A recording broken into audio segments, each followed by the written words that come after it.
Good morning, Marvel Rival nerds. As always, we're going to be looking at the hero hot list to see how each character fared last season. But this time, we're going to be focusing on the biggest winners and losers after the global ult change nerf and the dive heroes coming into the meta. So first, let's quickly go over the changes that happened in the Season 7 patch notes. First up, obviously the biggest change of the season was the global ult charge nerf. This decreased the rate at which all heroes got their ults. I made a whole video about this, so go check it out if you want to know all the details, but we're going to keep it moving. Angela saw a nerf shifting her playstyle to be more effective on the ground. Captain America lost his animation cancel but gained some consistent damage. Tank Pool saw some negligible nerfs, while Strange only lost 100 points off his shield. Emma Frost got a damage resistant in her ult, and in the emergency patch, she got more frequent diamond form usage, which is really good. Hulk got extra ult charge off of his bubbles, as well as a second clap. Magneto can now throw fastball meteors, which is a fantastic change for him. Black Panther, ignore the change that you see here. Black Panther actually got an omnidirectional spinning kick, a little bit more damage on that kick, and made him a bit more versatile, as we'll see. Blade saw a ton of buffs here. I'm not going to read them all. Just pause it here if you want to check them out. Daredevil saw 3 nerfs that did absolutely nothing. DPS pool, just like all the other Deadpools, saw an increase in their ultimate ability cooldown, but he actually lost the ability to do his bunny hop and sword dash combo, but somehow he still benefited this season. So we're going to check that out. Elsa also saw some negligible nerfs. Didn't really do anything. Hawkeye only lost 25 HP. However, because of the dive meta, he fell off a cliff. And we're going to check that out. Human Torch now reloads for free, while Iron Man extends his overdrive every time he gets a KO. Magic got some unnecessary buffs. Psylocke finally got something from NetEase other than a skin. While Wanda is Wanda. We don't really talk about her. Bucky got hit with a laughable nerf, but the Season 7.5 nerfs are really going to take him down a notch. Moving straight to Gambit, he finally got a hit to his ultimate, and Invis saw some changes that still keep her on top of the meta. Still the best healer in the game. And of course, the mandatory Luna Snow balance adjustment. This time, another buff. Ooh, I almost forgot to mention White Fox getting released this season as a decent hero, but then getting a ton of quality of life changes and extra effects on all of her abilities that just took her over the edge. Now that we've covered all those, let's check out how these changes impacted the game, or at least the higher elo lobbies. Alright, so before we get into it, we obviously don't have any previous data to compare White Fox to. However, like I said, she came out as a decent hero and got nothing but buffs. So, she's definitely a winner for this season. Now, let's get to all the characters that didn't see massive gains or losses this season. Starting from the bottom, we have Widow, Support Pool, Squirrel Girl, and Bucky. These 4 heroes are doing awful in the higher ranks, and they didn't get many changes, so they continue to do just as bad. Next up, some middling characters.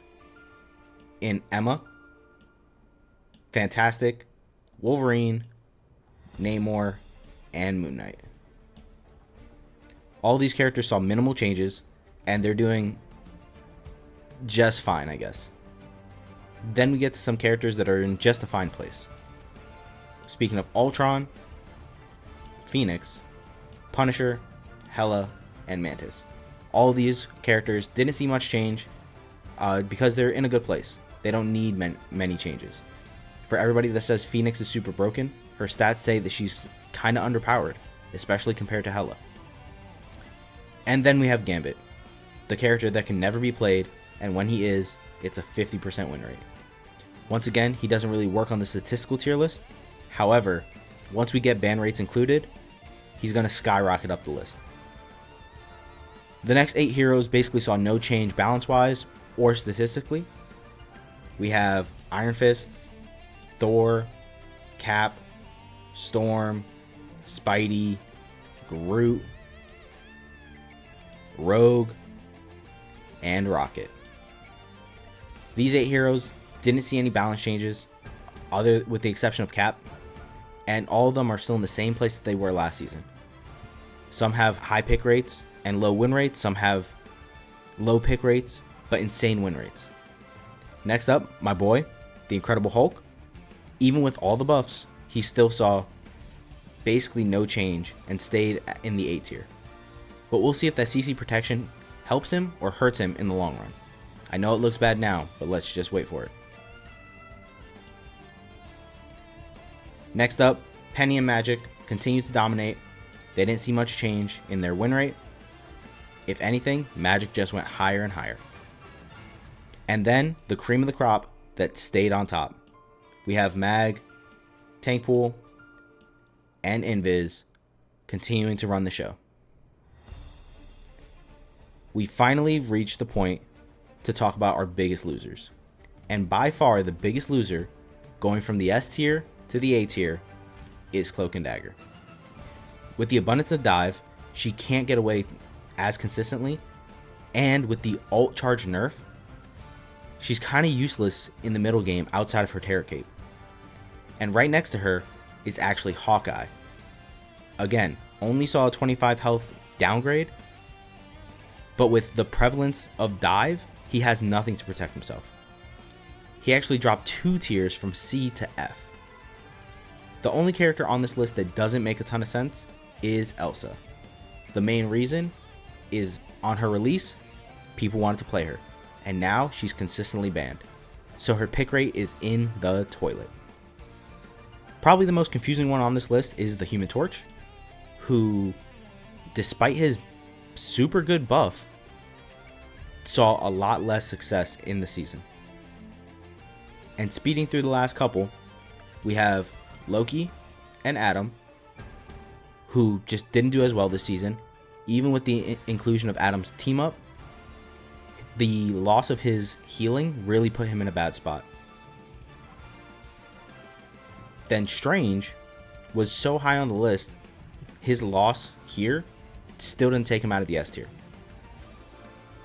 We also have Thing, who you would think would thrive in this dive meta.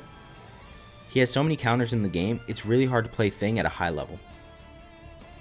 And the final 3 are Angela, Star-Lord, and Wanda. We're actually going to be moving Elsa into the about the same tier, because it doesn't make sense for her to be a biggest loser. Just because her ban rate has increased. Nothing about her actually got worse. Now we're on to the biggest winners. And the biggest winner by far this season is actually Psylocke. She jumped up 2 whole tiers from C tier to A tier just off of her increased cooldown refresh rate and the slight damage buff on her shurikens. Of course, the dive meta helps her, but she's been so good after a small buff, and she's probably the biggest reason why we see so much fall off in Star-Lord play. Those two tend to steal each other's play rate and position in the meta. Next up is Luna Snow. I don't think her buff was necessarily too overwhelming. However, I completely forgot about her team up with White Fox, which definitely explains how she ended up being a biggest winner this season. Just the slight increase in win rate has skyrocketed her up from the D tier to the C tier. Next up, surprisingly, we have DPS Pool, who was thought to be the worst Deadpool of them all. Has really seen a large group of players starting to pick him up.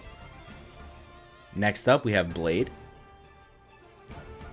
After his wall of buffs, he better be a biggest winner of the season. And that's saying a lot, because he only went up from the F tier to the D tier. I just don't think that his kit has what it takes to be really, really good in the higher ranks.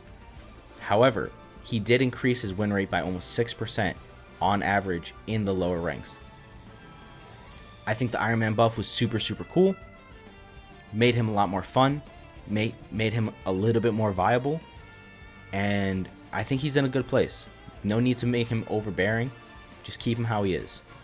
BP benefits from the dive meta heavily, and that omnidirectional kick really changed the plays that people can make. Made them a lot more versatile and coming from many different angles.